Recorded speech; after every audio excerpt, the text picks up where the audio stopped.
everybody, welcome back to my channel. I am back today with a breast cancer awareness inspired makeup look. Y'all know October is breast cancer awareness month, and I don't too much play in pink. Pink is not my favorite color, but I do have to say pink does look good on me. So I really love the way that this look turned out. I decided to do the whole glitter tears for the first time ever, and I did that. And then over here I went ahead and did the breast cancer awareness ribbon. So I really do love the way that this look came out. Like, I am super duper impressed with myself. Like, this is really cute. I think I'm going to start doing these a little bit more. So y'all let me know down below if y'all want to see some more glitter, glitter tear looks. Because I've been meaning to do it, and I do like the way that this came out. So, but anywho, I really hope you guys enjoyed this video, and I hope you guys love this look. So if you do, be sure to give this video a big thumbs up.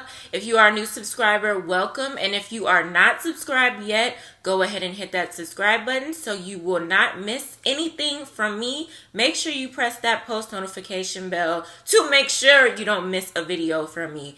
And that's about it. I will see you guys in my next video.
Give me